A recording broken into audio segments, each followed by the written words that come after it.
Bonsoir Père Philippe. Bonsoir. Alors je vous ai rencontré dans le cadre de ce grand rassemblement que Bernard Clavière a réalisé entre le 14 et le 28 juillet, un grand rassemblement de jeûneurs.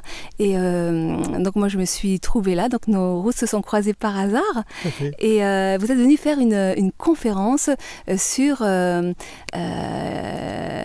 jeûne, le sens spirituel du jeûne. Voilà. J'ai adoré votre conférence. Vraiment, j'ai adoré. Je me suis dit, il faut absolument que je fasse une interview, que j'en fasse profiter le plus grand nombre parce que c'est juste super. Merci. Alors, donc je vais vous laisser la parole parce qu'en fait, vous maîtrisez très très bien votre sujet. Et peut-être juste redire un petit peu que vous êtes... Je suis pas orthodoxe, oui. Voilà. Voilà, et j'ai une expérience du jeûne. Donc, ce que j'ai dit au départ, c'est que, en fait, c'est par l'expérience qu'on peut parler du jeûne. Évidemment, c'est pas d'une manière extérieure qu'on peut en parler, mais c'est après l'avoir éprouvé. Donc, moi-même, j'ai jeûné plusieurs fois 10 jours. Et puis, mon épouse a jeûné plusieurs fois aussi, dont 3 fois 28 jours, c'est-à-dire 4 semaines. Donc, nous avons une certaine expérience du jeûne. Jeûne qui a été très bénéfique pour nous, très bénéfique sur plusieurs registres. Bien sûr que c'est bénéfique physiologiquement et physiquement parlant, mais c'est bénéfique aussi intérieurement, parce que pendant ce temps-là, on décante beaucoup de choses pendant le jeûne. D'abord, quand on est dans le jeûne, on est un petit peu à l'écart des soucis et des problématiques, mais pour autant, il est important de continuer une activité. Nous avons toujours jeûné au sein d'une activité, c'est-à-dire nous avons continué notre activité comme d'habitude, et on jeûnait en même temps, ce qui veut dire que forcément, au bout du 2e, 3e jour, on ralentit les rythmes, parce qu'on ne veut pas avoir des mouvements brusques comme on le fait quand on a plein d'énergie. Donc on est obligé de ralentir.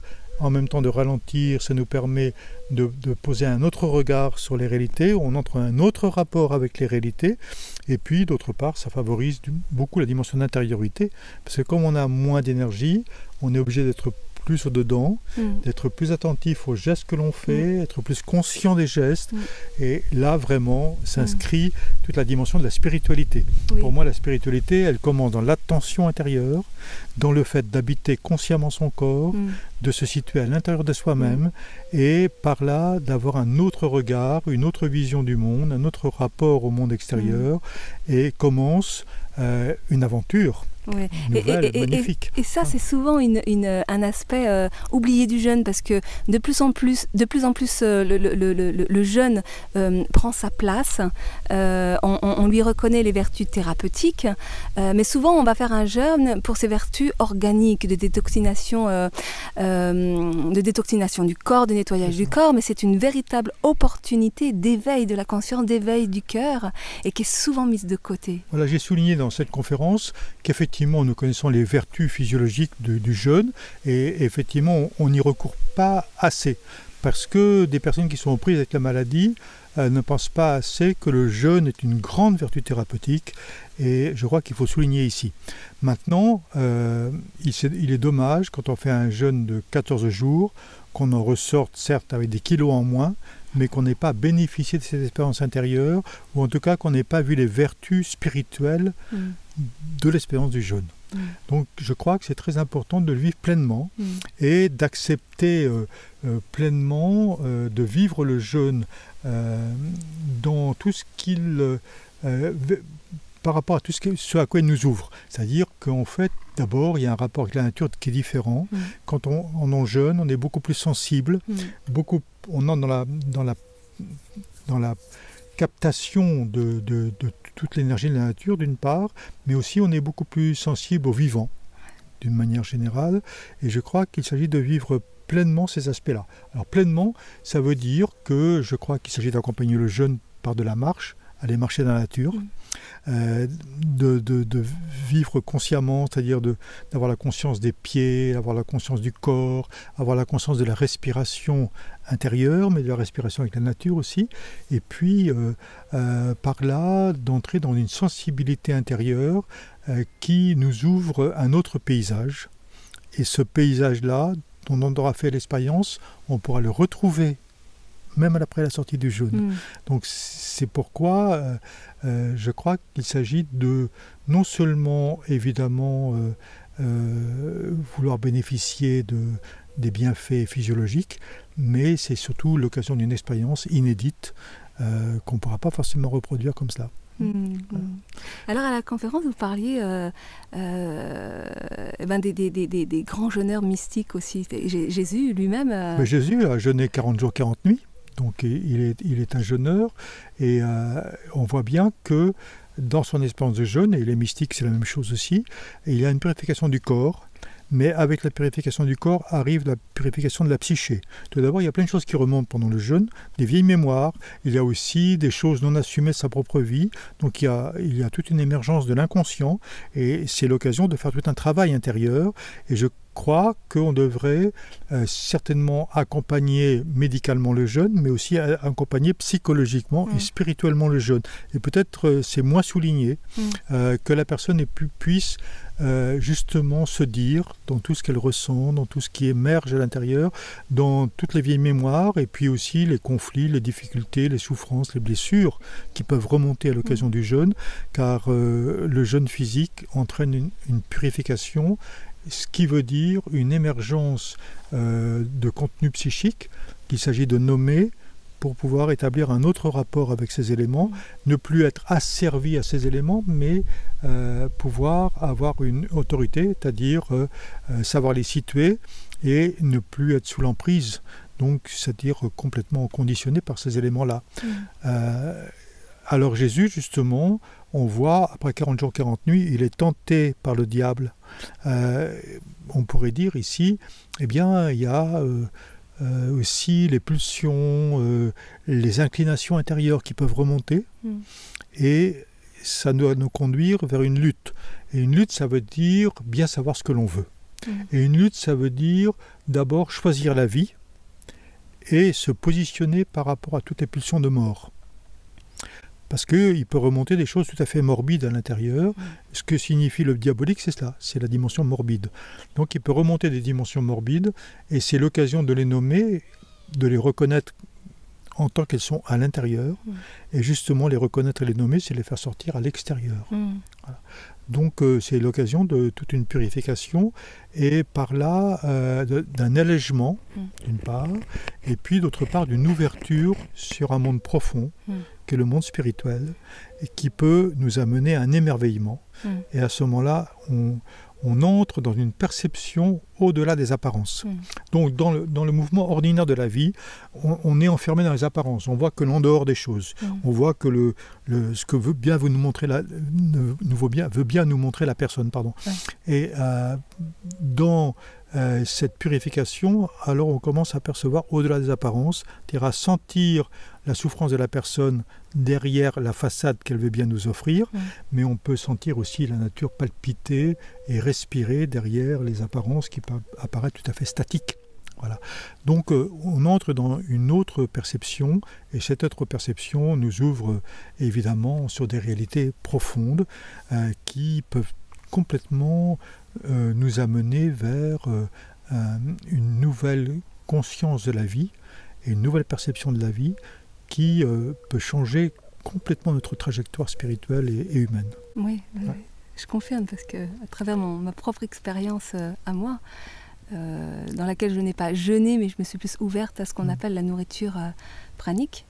Et ça a été vraiment le grand chamboulement de ma vie, de m'ouvrir pleinement à, je dirais, à l'amour, avec un grand A, et de constater, de pouvoir observer combien tout est expression d'amour qui se cherche à travers nous et qui vient nous titiller dans nos failles pour qu'on l'accueille, on se laisse traverser par. Et Christian Singer disait que l'amour est la substance même du cosmos. Et l'amour signifie concrètement que tout est en lien. Qui dit amour dit qualité de relation, et nous percevons le vivant. Et le vivant, c'est dire que tout est lié, tout est en interdépendance, en interrelation, et donc nous entrons dans cet univers du vivant.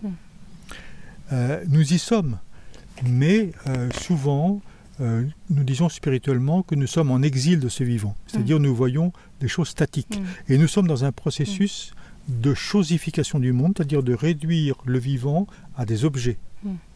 Or, en fait, on voit, par exemple, une table, une chaise comme un être, comme des réalités inertes, mais l'arbre aussi comme une réalité inerte, comme une chose. En fait, quand on jeûne, en particulier, on entre dans la perception que l'arbre est vivant, et je peux entrer en relation avec l'arbre, entrer en relation avec des éléments de la nature, et que cette relation dit la dimension de l'amour, c'est-à-dire dire que tout est interconnecté et que en fait il y a un lien profond entre l'arbre, le végétal, l'animal, l'humain, et dans cette conscience de l'unité, alors on ne peut pas agresser un élément végétal ou animal parce qu'ils font partie de nous-mêmes, ils font partie de la vie, et agresser un animal ou agresser un élément de la nature, encore plus un être humain, c'est se nuire à soi-même. Donc on se sent faire partie d'un tout, et ce tout n'est pas une globalité, ce tout c'est l'ensemble des interconnexions qu'il y a entre les éléments du vivant, humain compris.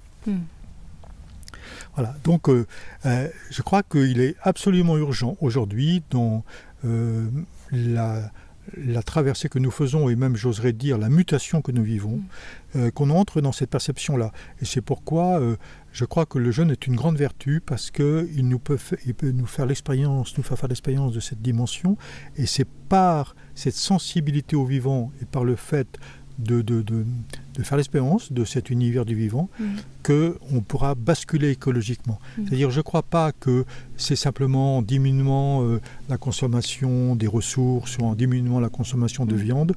Je pense qu'il faut vraiment changer d'état d'esprit.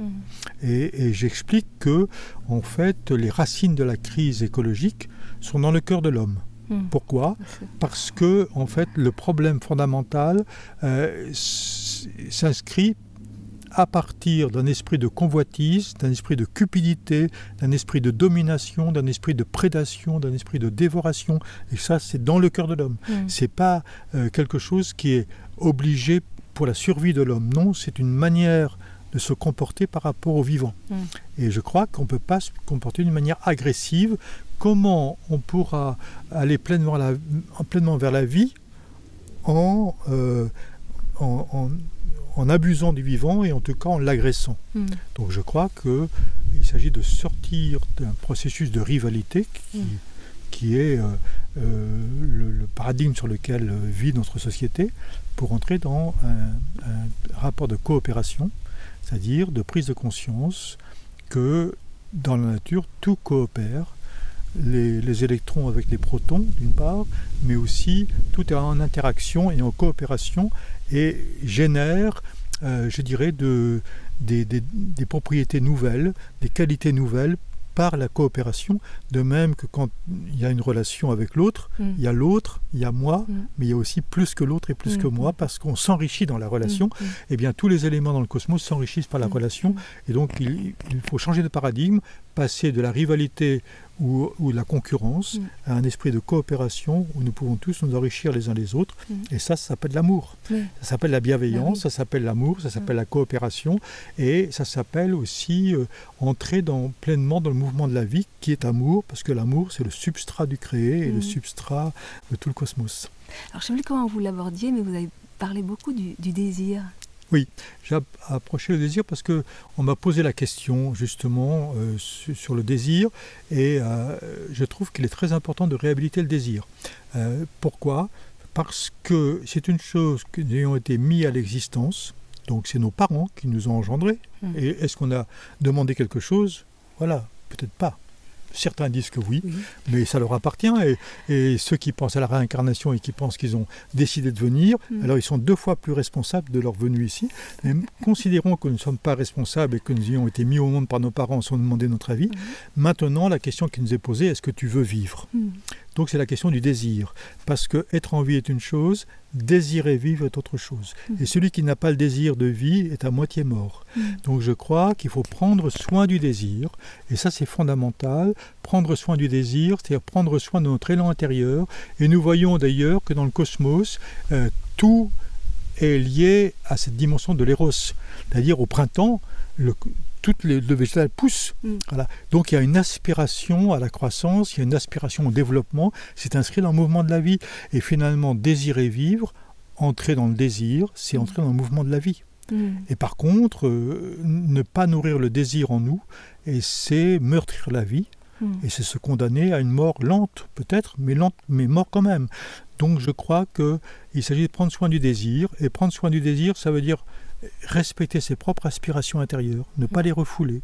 Si on ne veut pas les vivre immédiatement, trouver les moyens pour pouvoir les vivre, c'est se respecter soi-même dans son élan de vie, et c'est d'autre part aussi savoir ce que l'on veut, parce qu'on ne peut faire ce que l'on peut que si on sait ce que l'on veut. Et si on ne sait pas ce que l'on veut, la société sait, elle, ce qu'elle veut pour nous. Nos parents peut-être savent, eux, ce qu'ils veulent pour nous. Et ce qui est important, c'est de se définir pour advenir à soi-même et être le sujet responsable de son propre devenir. Donc le désir est fondamental, il est au cœur. Si je prends référence à l'Évangile, alors il y a un jeune homme qui est dit riche, qui vient voir Jésus et qui lui dit « Qu'est-ce que je dois faire pour entrer dans la vie éternelle ?» Traduisons, pour entrer dans la vraie vie. Et il dit « Si tu veux entrer dans la vraie vie, si tu veux entrer dans la vraie vie. » Donc, premièrement, si tu veux. Donc il pose la question du désir. Si tu ne désires pas, tu ne pourras pas y rentrer. Tu vas te contenter de la banalité du quotidien. Mais si tu veux, à partir de ton désir, tu peux entrer dans la vraie vie. Ça signifie qu'aujourd'hui, tu n'es pas dans la vraie vie. Alors c'est quoi la vraie vie? La vraie vie, c'est le fait d'entrer dans la pleine participation au vivant. Et entrer à la pleine participation au vivant, ça veut dire vivre intensément au cœur du quotidien existentiel. La vie immédiate, c'est pas la vraie vie, c'est la vie fonctionnelle, où je me lève le matin, je prends mon petit déjeuner, je vais, dans le meilleur des cas, vivre un temps de méditation, puis je vais travailler, puis déjeuner, puis ensuite je vais rentrer chez moi, faire la cuisine, et puis voilà, regarder un peu de télévision, aller me coucher, puis voilà. Ça, c'est la vie fonctionnelle, mais au travers de la vie fonctionnelle, est-ce que j'ai vraiment vécu? Donc c'est quoi la vraie vie? C'est ce que j'éprouve, ce que j'expérimente dedans, et comment je m'ouvre pleinement à la vie, au-dedans du cadre existentiel, qui lui n'est qu'un cadre et qui n'aura qu'un terme, il aura son terme, c'est-à-dire au moment de la mort, c'est terminé pour le temps existentiel, et le dramatique, ça serait de traverser l'existence sans avoir vécu. Eh oui, c'est comment je me sens vivant, comment je me sens vibrant, enfin moi c'est même pas des questions que je me suis posées, c'est qu'à un moment donné, c'est où effectivement je choisissais de vivre, où je mourrais, quoi. Voilà, donc choisir de vivre, alors... le fondement spirituel, c'est de choisir de vivre, ce qui nous livre à un combat. Et le combat, c'est dire oui à la vie et en même temps non à tout ce qui est mortifère en nous. Ouais. Donc il y a une lutte par rapport aux pulsions de mort. Parce qu'elles sont là. Parce qu'à un moment donné, on se décourage. Parce qu'à un moment donné, on entre dans le jugement, on entre dans la condamnation de soi. Toute la différence qu'il peut y avoir entre ce désir qui vient vraiment des tripes, qui vient du cœur, qui vient de l'être au plus profond, et puis ce « je dois vivre » parce que si je ne vis pas, il y a comme un sentiment de culpabilité, je vais blesser les autres. Oui, mais en fait, je crois que voilà, on voit deux registres. Il y a un élan, et puis après, il y a le « je dois ». Et ce que je dois, c'est comme une injonction. Oui. Et cette injonction-là, c'est il faut parce que d'abord pour respecter les autres, pour pas me laisser enfermer dans quelque chose. Donc on est dans un rapport moral. Et je crois que le rapport moral vient comme un obstacle sur la dimension du vivant. Donc je crois qu'il s'agit d'oser vivre. Et oser vivre ne veut pas dire vivre n'importe comment.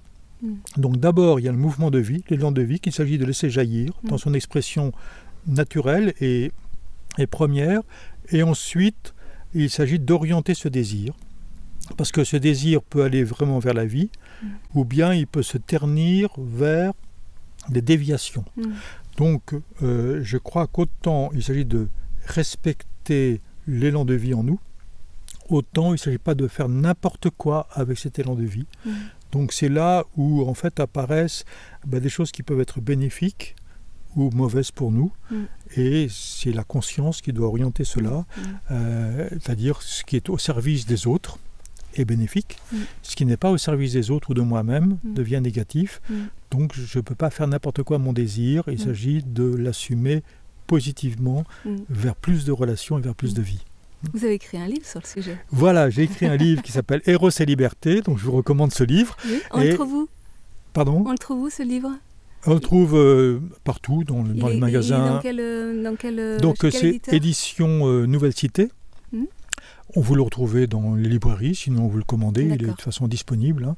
Eros et Liberté, dans ce livre-là, j'ai dit deux choses. Premièrement, l'amour est à la racine de tout et la finalité de tout. Hmm. Et c'est ça l'axe de la vie spirituelle. Dans les évangiles, le Christ dit le fondamental de la vie spirituelle en le résumant par deux phrases. Tu aimeras ton Dieu, tout ton cœur, toute ton âme, toutes tes forces, et tu aimeras ton prochain comme toi-même.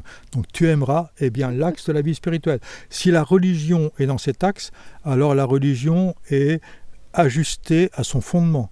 Si elle n'est pas dans cet axe, si la religion ne se conjugue pas avec l'amour, alors elle est dévoyée. Ouais. Donc ça, premier point, c'est très important de le dire et de le redire. J'adore tout ce qu'il dit, ça résonne en moi, mais alors c'est magique, j'adore, je bois. Voilà, je crois que c'est très important, parce qu'il y a des choses voilà, on dit plein de choses, mais à un moment donné, il faut dire des choses précises.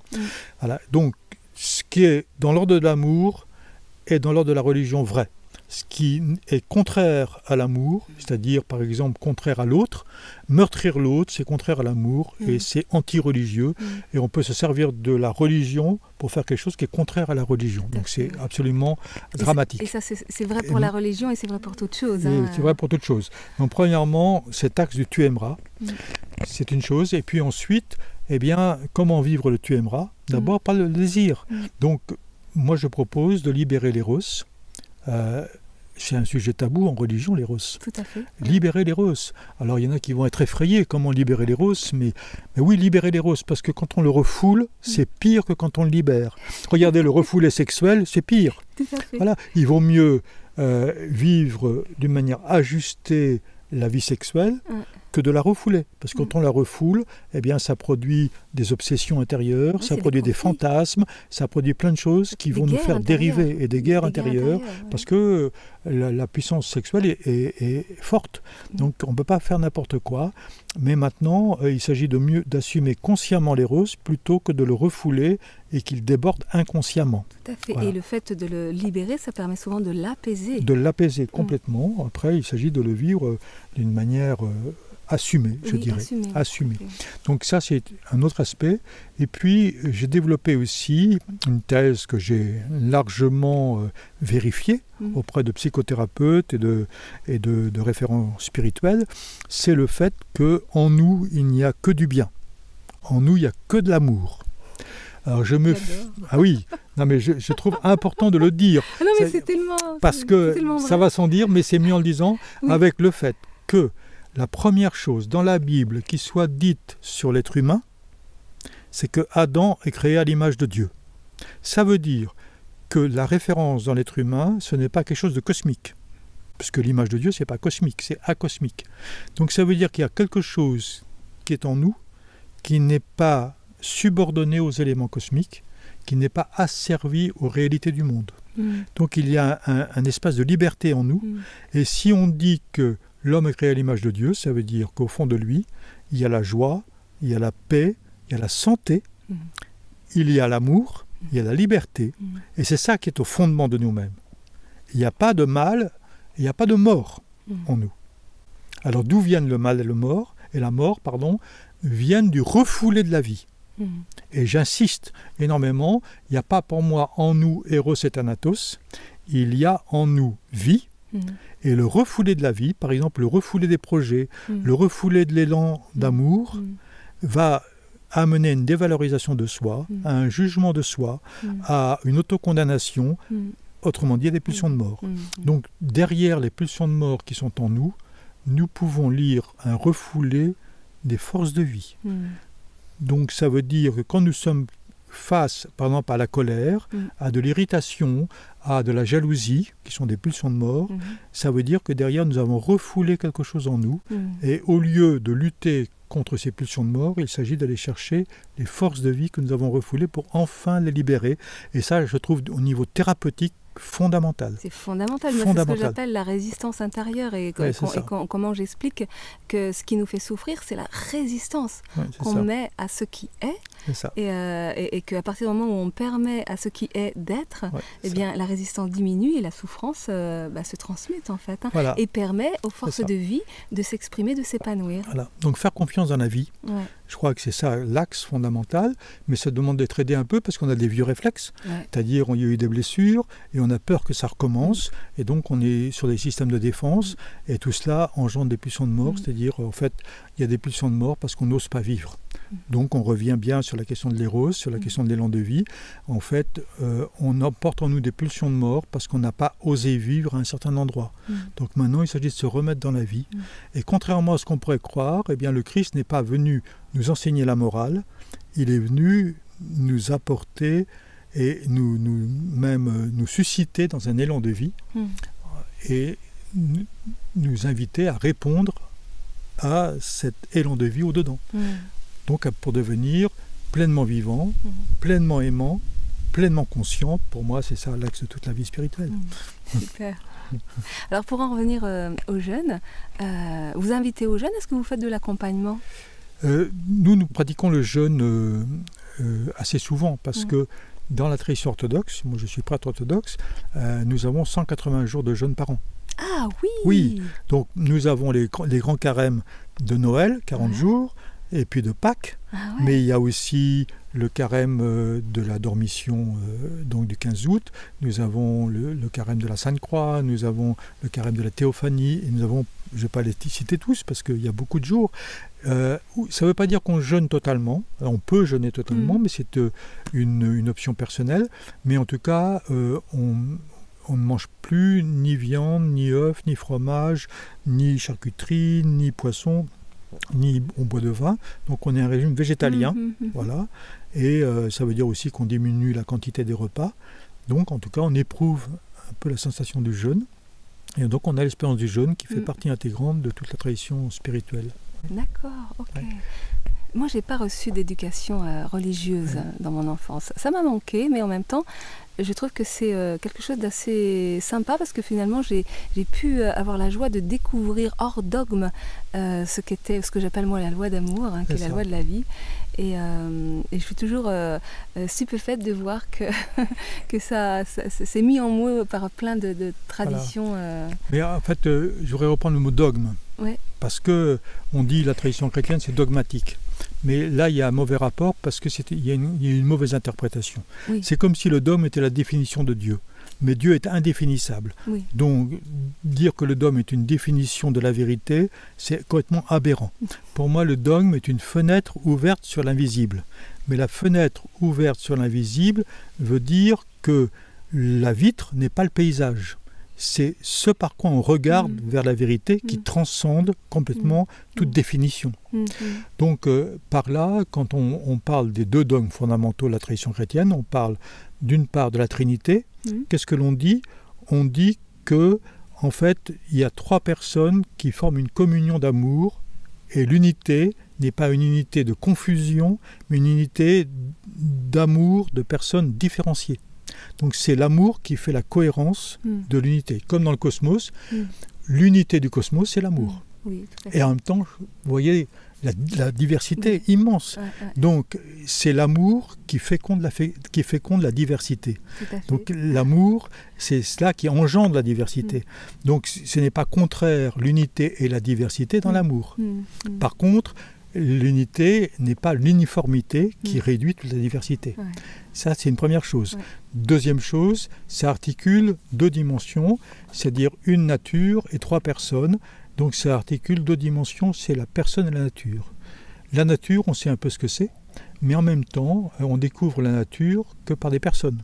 C'est par votre personne que je connais un peu la nature humaine, ou par une autre personne, mais la nature en elle-même, je ne peux pas l'appréhender. Donc c'est quoi ce mystère de la personne qui présente un visage unique de la nature et en même temps qui incarne pleinement la nature. Puis deuxièmement, l'autre dogme, c'est l'incarnation du Verbe, c'est-à-dire que Dieu s'est fait homme. Ça veut dire que tout le processus du vivant est processus d'incarnation. Donc il y a des énergies subtiles qui se condensent dans les énergies matérielles. Voilà. Et les énergies matérielles sont là pour refléter les réalités subtiles. Donc maintenant, à travers les réalités matérielles, on peut entrer en relation avec les réalités subtiles. Voilà ce que ça veut dire. Et ça veut dire que, en fait, on ne peut pas résumer l'autre à ce qu'on voit de l'autre. L'autre est beaucoup plus immense que ce qu'on voit de l'autre. Voilà. Et donc par l'autre, par contre, je peux avoir accès, par l'apparence de l'autre, je peux avoir accès à quelque chose de sa profondeur. Mais en même temps, cette profondeur est inatteignable, et profondeur inatteignable, ça veut dire que c'est un mystère. Donc l'autre est un mystère. Donc voilà, ça dit ça. À partir de là, ça donne une possibilité d'exploration dans un axe. C'est ça que dit le dogme. Donc c'est pas dogmatique au sens où ça enferme, ça ouvre au contraire sur des perspectives immenses. Et je crois qu'il fallait bien redéfinir le dogme, parce qu'autrement, on se met il y a tellement de confusion dans le langage aujourd'hui que c'est important de redéfinir de quoi on parle. Oui, c'est ça, absolument.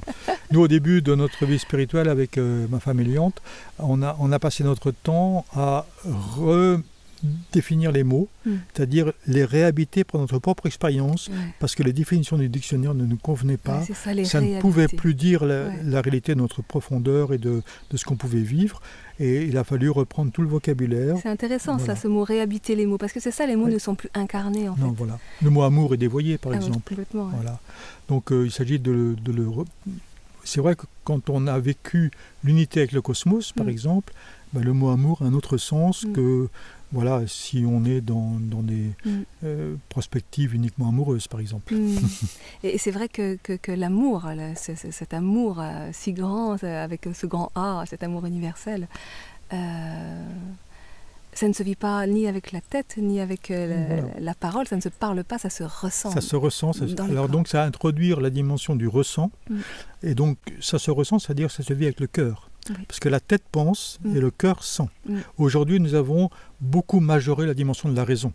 Donc, toute la société occidentale est fondée sur la raison, mais on a oublié la dimension de la sensibilité qu'on a absolument disqualifiée. Donc, je crois qu'il faut réhabiliter la dimension de la sensibilité sans écarter la dimension de la raison, parce que la raison a sa raison d'être, clairement, mais il s'agit de le rééquilibrer par la sensibilité. Quand on est dans un dialogue comme ça, il y a ce qu'on échange à travers la parole, mais il y a ce qu'on ressent l'un de l'autre. Et ce qu'on ressent l'un de l'autre nous indique des choses. Et donc c'est à partir de là qu'on traduit ce que dit l'autre, c'est-à-dire on sent qu'il dit juste ou pas, qu'il dit vrai ou pas, donc on sent. Quel que soit ce qu'il me formule. C'est quand je dis, mais j'adore ce qu'il dit, parce que ça résonne, ça vibre. C'est comme si vous disiez, vous m'enleviez les mots de la bouche. C'est ça. Voilà, donc c'est là où on est sur un même ressenti, et après l'expression verbale, elle va être limitée par rapport à ce ressenti. Donc je crois qu'il s'agit de réhabiliter la dimension de la sensation profonde, qui est une sensation du cœur, donc réhabiliter le cœur, parce que c'est le cœur qui aime. Est-ce que l'intellect, il aime d'une autre manière, et d'une manière plus extérieure, on va dire. C'est quand même l'amour véritable, il vient du cœur. Donc je crois qu'aujourd'hui, dans la mutation actuelle, il faut réhabiliter la dimension du cœur, donc de la sensibilité, et c'est comme ça qu'on va trouver une réconciliation avec le vivant. Donc se réconcilier avec l'éros, libérer l'éros, se réconcilier avec son corps, avec ses émotions, avec les parties de soi qu'on a condamnées. Avec toutes les parties de soi qu'on a condamnées, parce que en fait il s'agit d'aller vers l'unité. L'unité avec soi-même, pour être en unité d'amour avec l'autre et en unité d'amour aussi avec le cosmos. Voilà, là on est vraiment dans un vrai axe spirituel. Super, merci Père Philippe. Alors juste pour nos internautes, on vous trouve où ? Vous êtes dans quelle région ? Alors donc, nous sommes au centre Sainte-Croix, c'est en Dordogne, une très belle Dordogne. Nous sommes près de Sainte-Foy-la-Grande, à 70 km à l'est de Bordeaux. On nous trouve sur le site centresaintecroix.net. Vous aurez toute l'information sur le site, vous aurez des articles aussi sur tout ce qu'on vient de dire. Et puis vous avez les livres Héros et Liberté, ou bien même éditeur Nouvelle Cité. Un autre livre, si tu veux entrer dans la vie, justement, si tu veux entrer dans la vie, la question du désir et la question d'entrer dans la vraie vie. Voilà. Puis un autre livre qui s'appelle Le chemin de l'homme selon la Bible, pour dire les différentes... que la Bible décrit mon histoire, pas l'histoire du monde ou l'histoire d'un peuple, mais mon histoire. Voilà. Et puis ensuite, nous avons développé ici plusieurs sessions qui sont... cohérente avec tout le chemin de croissance spirituelle, c'est-à-dire partir de la thérapie, parce que pour moi, on ne peut pas faire l'impasse de sa propre histoire, donc on ne peut pas faire l'impasse d'une thérapie. Et puis ensuite, comment conduire tout ce chemin thérapeutique vers un accomplissement spirituel, faire de prise de conscience, mais aussi de notre quotidien, un chemin de croissance spirituelle, d'évolution, pour s'éveiller, s'éveiller, s'éveiller sans cesse, et s'éveiller à une dimension qu'on n'aura jamais fini d'atteindre, comme dit limitée. Saint-Grégoire de Nice, père du IVe siècle, dit de commencement en commencement, par des commencements qui n'auront jamais de fin. Et donc, ça continuera dans la vie d'après, et ça sera infini, parce qu'on n'aura jamais fini d'épuiser l'infini. Donc voilà, on lance. Ce qui est important, c'est lancer le mouvement avec des approches très concrètes qui introduisent l'expérience et qui font faire des pas pour que les personnes puissent entrer dans la vie, justement. Bah oui, et quand on a décidé d'entrer dans la vie, on ne meurt plus jamais, puisque la vie est éternelle. Voilà, exactement. Donc c'est la proposition du Centre Sainte-Croix, c'est d'entrer dans la vraie vie. Et la principale, c'est d'y entrer. Et après, une fois qu'on est entré dans cette respiration, on est conduit. On est conduit. On passe sur une autre étape. Après, il est important d'avoir un accompagnement spirituel. On entre dans la prospérité. On entre dans la prospérité de la vie et on découvre sans cesse. Et c'est un émerveillement permanent. L'autre jour, vous disiez lors de la conférence que le mot spiritualité veut dire souffle. Voilà, le mot spiritualité a deux acceptions grecques. Il y a un mot qui est nous, qui veut dire le cœur profond. Donc, en fait, spiritualité renvoie au cœur profond, au cœur conscient. Et puis, d'autre part, il y a un autre mot, c'est le mot pneuma, qui est le souffle. Et ça veut dire que être spirituel, c'est être dans le souffle. Et le souffle, c'est ce qui relie toute chose. Le vent, on dit, et tu ne sais ni d'où il vient ni où il va. Le vent, il vient d'un endroit, il part à un autre, et il fait du lien entre tous les éléments qu'il traverse. Donc la spiritualité, c'est ce qui fait du lien, c'est ce qui relie, et c'est ce qui permet de mettre tout en mouvement, et donc de nous faire entrer dans le vivant, pleinement. Super. Donc pour moi, la spiritualité, c'est devenir pleinement conscient, c'est le nous, pleinement vivant, c'est le pneuma, et puis pleinement aimant, c'est l'axe de toute la vie spirituelle. Voilà, et pour nous, c'est comment introduire dans ce souffle-là. Voilà. Super. Alors, pour terminer l'émission, un petit mot de la fin. Un petit mot de la fin. Je vous souhaite de devenir pleinement vivant, aimant et conscient. Et puis, voilà, d'entrer dans la vraie vie. Je crois que c'est trop dommage de laisser s'effiler les jours après les jours et de se contenter du quotidien. Il y a tellement de belles choses à expérimenter. Pour ça, il y a la dimension du jeûne, il y a la dimension de la prière, il y a la dimension de la méditation, et il y a la possibilité de découvrir un monde immense à l'intérieur pour nous faire entrer dans un autre rapport au monde, une autre vision, et nous faire accéder à toute une dynamique d'émerveillement qui va nous faire découvrir que la vie est merveilleuse, bien au-delà de la galère existentielle. Voilà. Bonne vie à vous.